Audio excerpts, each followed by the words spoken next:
Okay, Melissa, watched the movie yesterday. Everyone was just balls out laughing. Your chemistry with Kristen Bell is phenomenal. Can you tell me about working with her? Kristen Bell is a real dreamboat. I was trying to think of something terrible to say, but I can't.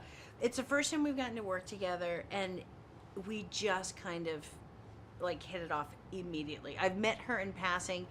Dax is actually a friend of ours that we've known forever from the Groundlings. So it's like I knew Dax probably 15, 16, 17 years ago.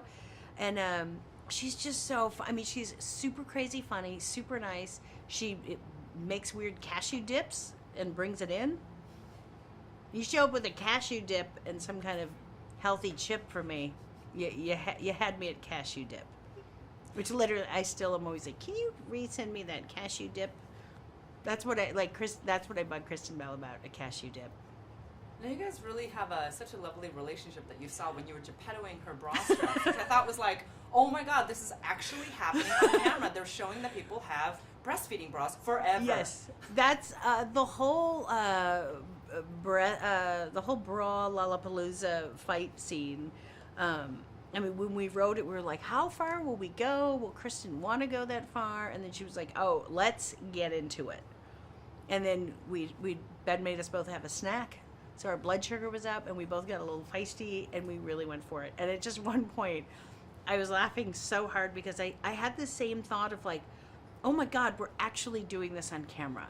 Like, this is, I don't know if I've ever seen this before. I'm quite sure I've not seen some kind of boob fight that wasn't supposed to be like slap and tickle. I was like, no, we're just kind of mauling each other.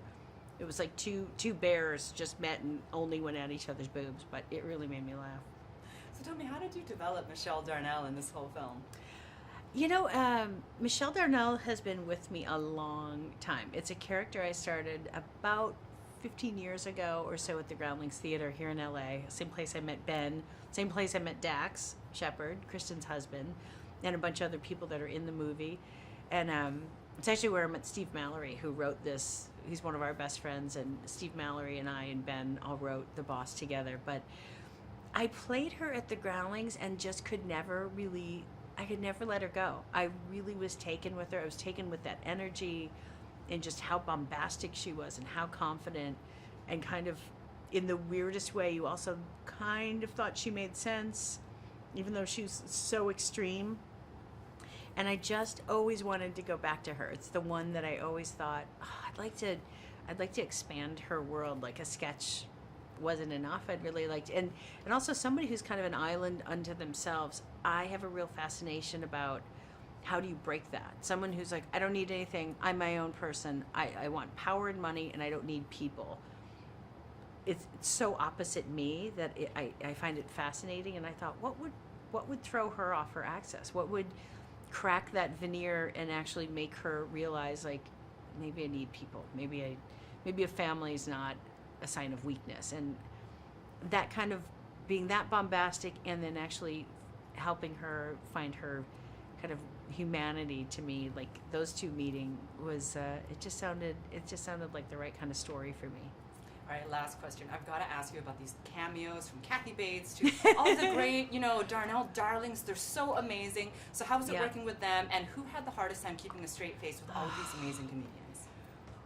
I think we all did a fairly terrible job of not breaking. There was a lot of, like Cedric doing, every time he would do stuff, like the crew's everybody's laughing. It was like, we're rolling.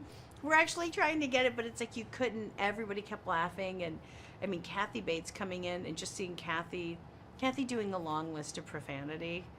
I don't know why that's so funny, and yet her doing it made us all, and then we made her do it a couple more times just because we were enjoying it. Sorry, Kathy. But she's awesome, and this is the second film I've done with her, which I kind of can't believe I can actually say that. That seems like a fever dream. And like Peter and Peter is, there's such a kind of imposing thing about Peter Dinklage. Like, he's so accomplished, that voice, his presence, he has a very commanding presence. And then to find out he's one of the funniest, like truly, like all my comedy friends, all that, I was like, I don't know. Dinklage may crush all of you.